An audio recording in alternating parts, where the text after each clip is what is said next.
Normalmente, a obesidade, quando ela é retratada ou quando se fala sobre ela, obesidade ou sobrepeso, as pessoas costumam, pessoas especialistas, a olhar só para o viés estético, só para a questão da aparência.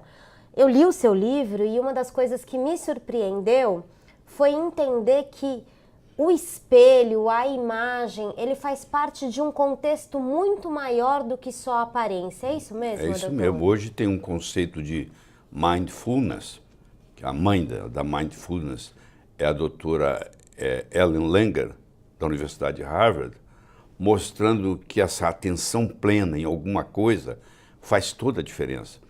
Eu comecei a minha carreira médica como psiquiatra. Eu me lembro que eu estava indo para a faculdade de medicina e tinha um professor meu de neurofisiologia que estava no ponto do ônibus. Eu parei o carro, falei, você quer carona? Ele entrou. Eu falei, mas você não tem carro? Ele falou, claro que tem, mas eu não dirijo. Eu não consigo aprender a dirigir.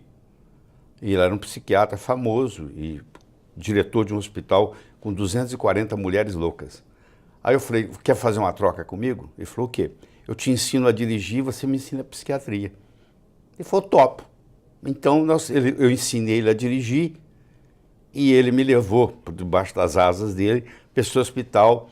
E eu tive a oportunidade de trabalhar lá quase 3 anos, ainda acadêmico, com 240 mulheres loucas. E isso fez toda a diferença. Vou dar um exemplo. Eu tinha 10 pacientes lá que não conseguiam dormir. Nada, não conseguia dormir, não conseguia dormir. Toda terça-feira, às 18 horas, eu tinha uma reunião com essas 10 mulheres.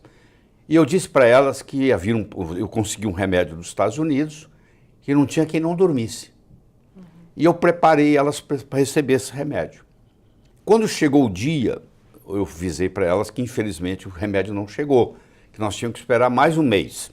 Aí esperamos mais um mês. E finalmente chegou a data.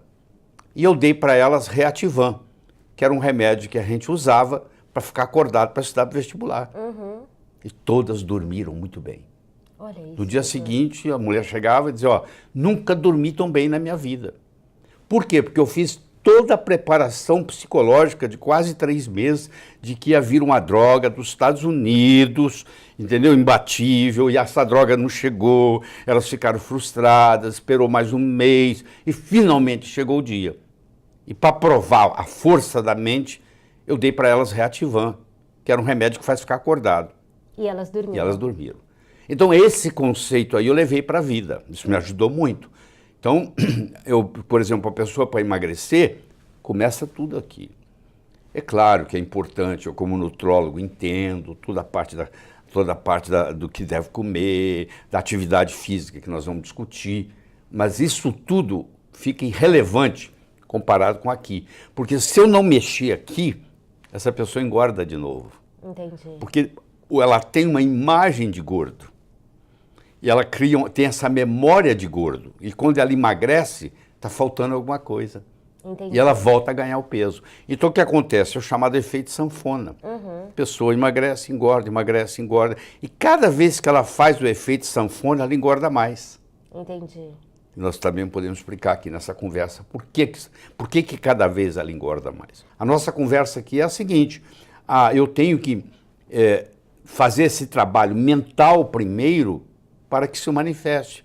Então, se eu não tenho esse controle mental, eu vou sair fora do esquema que eu montei da minha alimentação saudável. Primeiro, melhorar a autoimagem da pessoa. Tá. Segundo, como consequência, mudar os hábitos alimentares. E como consequência, emagrecer e permanecer magro. Entendi. Então, o livro se propõe a melhorar a autoimagem do leitor. E uma vez melhorada a autoimagem, automaticamente ele começa a fazer uma reeducação alimentar. Certo. Fazendo essa reeducação alimentar, ele sofre um emagrecimento e nesse emagrecimento agora nós temos que fazer com que ele não volte. Por quê? Porque os estudos mostram que entre 5% e 10% só mantém o peso. Se você faz um grupo de pessoas e emagrece elas hoje e daqui 1 ano, 90% pelo menos voltou ou ao peso original ou mais. A doutora Ellen Langer, ela tem um livro chamado Counterclockwise, quer dizer, anti-horário, que ela pegou indivíduos com em torno de 80 anos de idade, levou esses indivíduos para um resort, e aí esse resort, ele era preparado para como se estivesse nos anos 59, nos anos 50. Uhum. Então ele pegou pegaram indivíduos com 80 anos, fizeram toda a bateria bioquímica do colesterol, de não sei o que, mediram tudo neles. E eles foram para esse resort, onde a decoração era dos anos 50, onde a música era dos anos 50, onde o que passava na televisão era dos anos 50, onde só se podia conversar, não com o verbo no passado, mas com o verbo no presente. É como se eles estivessem vivendo os anos 50 de novo. Uhum. E quando terminou tudo isso, eles fizeram medidas bioquímicas e as pessoas rejuvenesceram. Meu Deus. Só pelo mindfulness. Pela vivência. Então isso é muito importante. Isso na área da medicina tem uma aplicação enorme. Você imagina um paciente com câncer que vai num oncologista e ele diz assim, ó, não tem jeito não, só vai morrer. Acabou, já está morto. Porque como o médico é aquela figura que sabe tudo, e de repente ele fala que você vai morrer. Agora, se vai num médico e diz, não, nós vamos tirar esta letra, nós temos aqui hoje tecnologia para isso, a medicina evoluiu, pode estar certo. Quer dizer, a pessoa muda o mindfulness. O desconhecimento, né, faz com que as pessoas se afastem, obviamente, do conhecimento, né?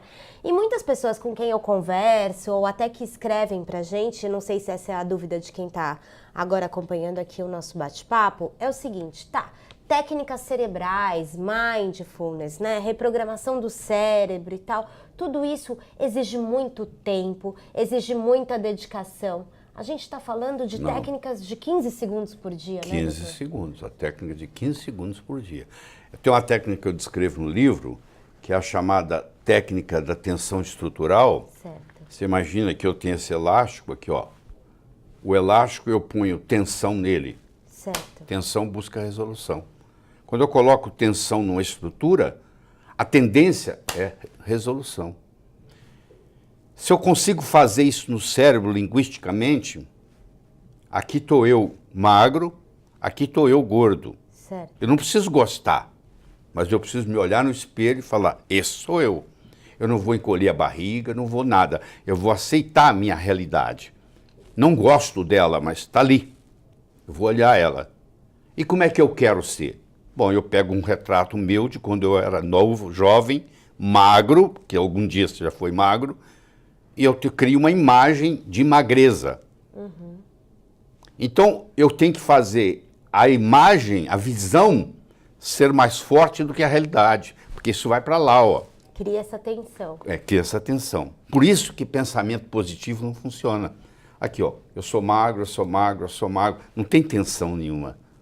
Entendi. Eu tenho que me aceitar, ver como que eu sou, gordo, me imaginar magro, fazer essa imagem aqui de gordo em preto e branco, fazer essa imagem de magro em colorido, colocar essa imagem de preto e branco pequena, essa imagem de magro grande, aí eu crio uma tensão, onde eu faço essa imagem aqui de magro ser mais forte do que essa imagem de gordo. E aí eu mudo a minha estrutura psicológica.